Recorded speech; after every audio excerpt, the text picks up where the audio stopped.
Fala galera, beleza? Eu sou o Enzo. Esperanças e sonhos. O Bostil adora mandar essas coisas de arrasta. Um desistiu de seu sonho por escolha própria. Já o outro, apesar de ter apresentado notável resistência, talvez seja forçado a desistir.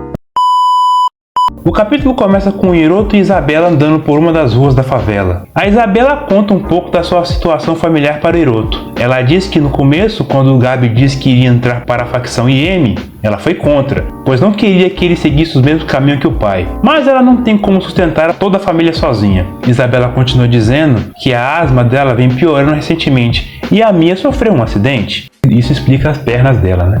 Ela também fala que o IM até respeita as pessoas que vivem na favela, mas se alguém causar problemas, eles também não hesitam em tomar alguma medida drástica. O Hiroto então pergunta se a polícia não faz nada quanto a isso. A Isabela responde que o IM é mais poderoso que a polícia, então mesmo que alguém vá de arrasta, a polícia não vai fazer nada. Vimos isso na prática no capítulo anterior. Isabela continua e explica como funciona a dinâmica de poder entre o IM e o FSL. As favelas de São Paulo são dominadas pelo IM e as do Rio de Janeiro são dominadas pelo FSL. Existe um senso comum entre as facções de não interferirem fora do estado que controlam. Mas com a troca de liderança no FSL, isso mudou radicalmente. O FSL começou a interferir nos negócios da IM em São Paulo. A polícia não está fazendo nada contra o FSL. Dizem por aí que uma parte da polícia foi comprada por eles. Agora, sempre que alguém de fora chega na favela, as pessoas desconfiam. Não era assim antes. Olha, parando pra pensar, a maior forçação de roteiro desse mangá é o Hiroto ainda estar vivo. O Hiroto então reflete sobre tudo isso enquanto se lembra da sua chegada na favela. Ele chega à conclusão de que naquela hora em que ele estava perdido, no momento em que ele viu o Sérgio virar camisa de saudade e teve a bolsa roubada, o FSL estava invadindo, já que ele lembra de ter ouvido o João falar que o IM tinha proibido roubar turistas. O Hiroto também pensa que a forma como as pessoas da rua olharam para ele naquela ocasião era assustadora e que eles devem ter pensado que ele era da FSL. Mais uma vez, é um milagre esse cara estar vivo. Isabela interrompe as divagações do Hiroto dizendo que o IM cobra dinheiro das pessoas para se manter. Devido a isso, a favela está cada dia mais pobre. O Hiroto então pergunta a Isabela se o Gabi ajuda ela a pagar as despesas. Isabela diz que sim. O que ela ganha em 3 meses, o Gabi ganha apenas cerca de 3 mil reais. Ela continua dizendo que o Gabi vende farinha, faz sequestro relâmpago e capota uma galera de organizações rivais. Ele faz todos esses cortes para sustentar a família e que esse tipo de situação é comum por ali. Isabela completa dizendo que não vai deixar o João seguir por esse caminho, de forma alguma. Eles então continuam o caminho de volta para a casa do João. Chegando lá, o Hiroto logo nota alguns desenhos do João em cima da mesa. O Hiroto olha os desenhos e vê que o João copiou as cenas que ele havia retrabalhado. Porém, ao observar melhor, o Hiroto nota que o João não copiou simplesmente. O rosto do personagem está quase completamente encoberto por seu punho. Segundo o Hiroto, isso é uma coisa ousada de se fazer. Ele mesmo teria receio de tentar. O Hiroto também reflete que não é possível fazer alterações como essas a menos que se entenda o objetivo. No entanto, o João entendeu sem o Hiroto precisar explicar nada. O Hiroto então pensa que o João é um garoto sincero. Nesse momento, o Hiroto repara nos retratos na parede, 3 ao todo. 2, porém, chamam sua atenção, onde aparecem Isabela, João, Gabi e o pai do João e do Gabi, e o outro que mostra o João quando criança, desenhando. Enquanto isso, em outra parte da favela, o João está lendo seu livro didático de português sentado em uma laje. Na capa do livro tem o número 9, então o João deve estar no 9º ano. E esse livro está muito conservado, nem parece um livro didático de uma escola pública bostileira média. Na rua logo abaixo, um vendedor de substâncias ilícitas e uma prima estão brigando. Ela quer mais tóxico, mas o vendedor não quer dar, pois ela já comprou fiado ontem, então vai ter que pagar. A prima então diz que assim é fácil. Ela trabalha duro rolando a bolsinha e ele só recolhe a grana. O João dá uma olhada de rabo de olho na direção da prima e do vendedor, bem no momento em que a prima saca uma faca e passa a lambida no vendedor, e o mesmo cai no chão. O João continua olhando, completamente apático. Depois volta seu olhar para o livro e começa a desenhar, enquanto um vendedor agoniza em uma poça de ketchup e a prima foge com o dinheiro dele. É só mais um dia. Nesse momento, 2 manos passam pelo João, cada um com um berro. O mano que usa um boné chama o João e fala que ele está em um bom lugar. Então, o mano entrega um berro pro João e fala que vai dar uma grana para ele. O João só precisa avisar se os homens aparecerem. Aqui, então, o João esboça surpresa. Em seguida, ele pergunta por que eles estão negociando em plena luz do dia. O mano de boné responde que os cariocas vazaram o horário da negociação para os heróis. Então não rola mais fazer de noite. O João volta a sentar na laje, agora com um berro em mãos. Ele encara a peça pensativo. Depois de bancar o olheiro, ele volta para casa. Ao entrar, sua mãe Isabela lhe dá as boas-vindas. O João está com um semblante meio pesado. Nisso, o Hiroto cumprimenta e pergunta se aconteceu alguma coisa. O João então olha para ele e seu semblante se ilumina. Então ele pede para o Hiroto mostrar o mangá dele. O Hiroto fica surpreso, mas concorda. O João então continua. Ele fala que sabe que o Hiroto é muito bom, mas que mesmo assim quer ver o mangá dele. E pergunta se o Hiroto não tem nenhum exemplar com ele. E Hiroto fica surpreso e desconcertado, mas ele pensa que realmente ele ainda não provou que é um mangaka. O Hiroto então faz uma pausa e diz que os mangás estão salvos no celular dele e pergunta se eles querem ver. O guri acabou de pedir o quê, meu cara? O João diz que sim, e a Mia também fala que quer ver. O Hiroto então diz que vai traduzir as falas para ele. Então todos se juntam em volta dele e ele começa a traduzir a história. E o Hiroto se pergunta por que a Isabela também veio ver o mangá dele. O João logo fica maravilhado e cobre o mangá do Hiroto de elogios, dizendo que o desenho é bom e bem detalhado, como esperado de um mangaka profissional. O João então pergunta sobre o pontilhado em uma das cenas, querendo saber se o Hiroto fez aquilo com caneta, pois está muito bem trabalhado. O Hiroto diz que não, ele usou um adesivo. João continua a tecer elogios sobre o mangá do Hiroto, dizendo que é impressionante, tem vários ângulos diferentes, com profundidades diferentes, até a paisagem de fora da janela não foi só bem desenhada, como está muito bem detalhada. O Hiroto então conclui sua apresentação, dizendo que acabou, e pensa que agora eles viram todos os seus 3 one-shots. Isabela disse que o vovô que o Hiroto desenhou parecia muito estiloso. Já a Mia disse que o último one-shot parecia bem legal. Já o João fala que gostou mais do primeiro. Esse comentário deixa o Hiroto bem surpreso. Ele diz que no primeiro a arte era pior, e pensa que aquele foi o seu trabalho de estreia. O João diz que é verdade, mas aquele pareceu muito mais interessante e assustador. O João continua dizendo que no primeiro ele tinha a sensação de que estava em um mundo sendo observado por alguém assustador, ou que alguém assustador estava exibindo ele para várias pessoas, e mesmo sem ler dava para prever as falas. O Hiroto fica embasbacado com esse feedback. O João continua. Ele fala que no primeiro one shot ele se sentia procurando por algo que não tinha resposta. Então, pelo visto, era uma história de terror com elementos de horror cósmico, talvez. Já nos outros dois, ele viu muitos elementos que ele já tinha visto em outros mangás. O Hiroto fica sem palavras. Ele pensa que o João conseguiu entender toda a trajetória de ajustes e reajustes dele, algo que ele mesmo demorou para compreender. Não só isso, o João resumiu a trajetória artística de 20 anos do Hiroto com um comentário simples. Isso deixa o Hiroto profundamente abalado. Ele nem consegue dizer o que está sentindo. É como se alguém tivesse descoberto algo que ele tentou esconder. A Mia então quebra o clima, chamando o Hiroto de Sensei Mangaka. Isso foi tão inesperado que tira o Hiroto da fossa. O João então se junta a Mia e também chama o Hiroto de Sensei. O Hiroto então pensa que de vez em quando eles falam umas palavras em japonês. O Hiroto então se desculpa e diz que os confundiu. Pessoas que só publicaram 3 one-shots não se denominam mangaka ou sensei, embora a forma de se apresentar seja uma decisão pessoal.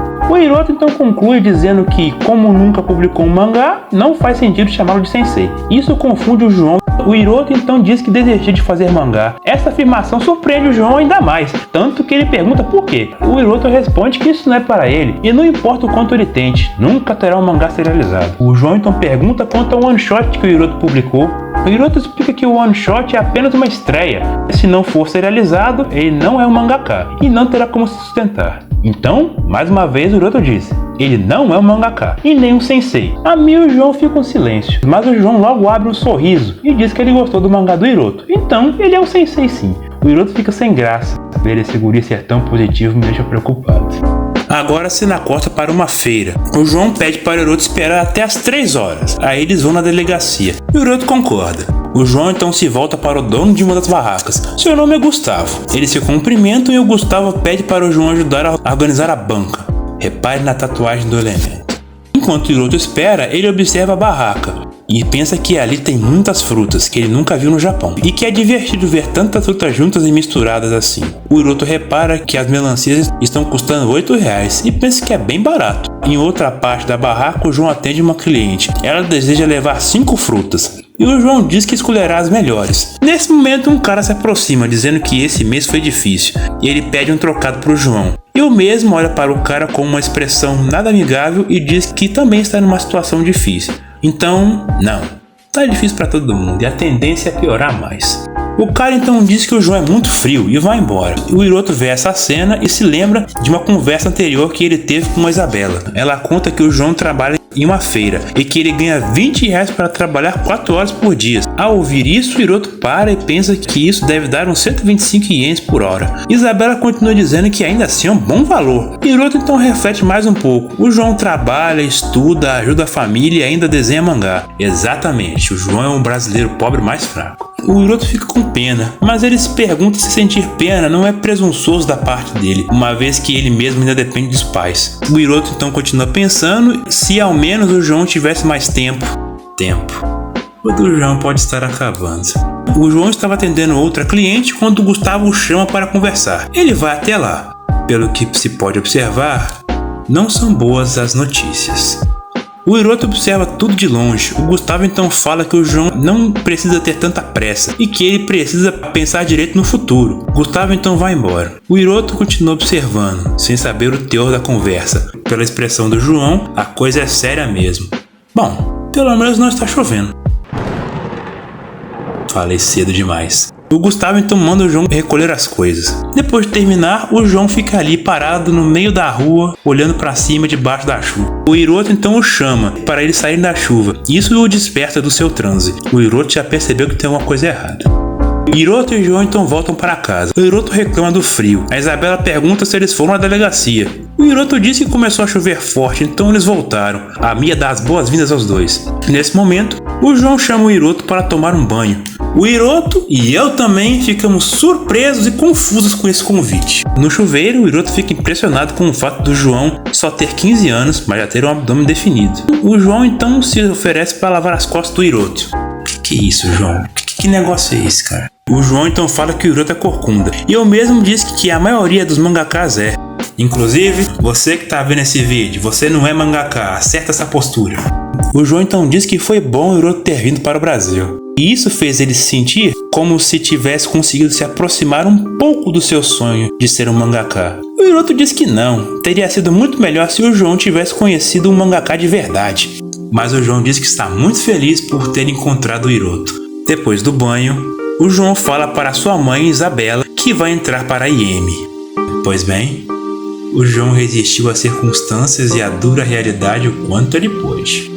Essa proclamação obviamente choca a todos. O João então explica que o Gustavo vai fechar a barraca, então ele não vai ter mais trabalho. Isabela começa a tossir e ainda sem acreditar no que o João está dizendo sobre se juntar à IM, ela pergunta do que ele está falando. O João então diz que devido à FSL o pessoal do Gabi está sofrendo muitas baixas e se continuar assim, eles não vão conseguir levar a Mia para um bom hospital. Tem até uma nota de rodapé do autor nessa parte, dizendo que os hospitais públicos do Brasil são ruins e difíceis de se conseguir vaga. Isso, meu cara, é pra dizer o mínimo. Isabela tenta convencer o João a desistir dessa ideia. Ela pergunta por que o João não procura outro trabalho.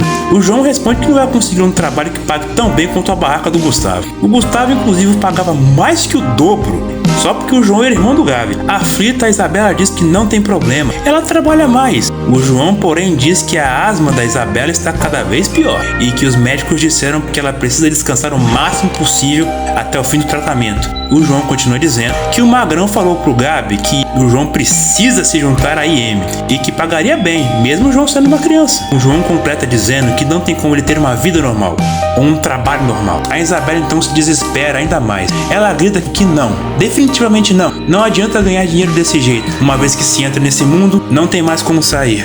O João então retruca, dizendo que o Gabi já faz isso. O pai deles ajudou a família deles assim. Agora é a vez dele. É um ciclo vicioso.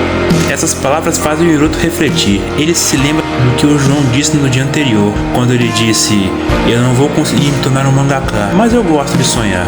O Hiroto pensa que esse garoto está exibindo o rosto de alguém que já aceitou o seu destino, embora seja um destino terrível, com um final trágico. Bom, como já foi dito antes, esse tipo de história é comum na quebrada. O Hiroto continua pensativo. Isabela continua dizendo que não quer que o João faça isso. O Hiroto se pergunta se esse é realmente o único destino para o João. O Hiroto continua sua reflexão. Ele teve tempo suficiente e mesmo assim cedeu aos seus limites e decidiu desistir por conta própria. Já o João tem talento, sabe muito sobre mangás, ama mangás, mas não tem liberdade. Mas, talvez, quem sabe, com pouco de sorte, algo possa ser feito. O Hiroto então intervém, questionando o João, perguntando ao mesmo se ele não vai ser um mangaka. Bom galera, é isso. O João resistiu às circunstâncias o quanto pôde. Ele até que teve sorte. Então a Mia sofreu um acidente. Agora eu fiquei curioso para saber que acidente foi esse. O Hiroto não deveria se meter nessa história. O porquê? Vocês vão saber no próximo capítulo. Deem like se gostaram e se inscrevam. Muito obrigado pelo seu tempo e tchau.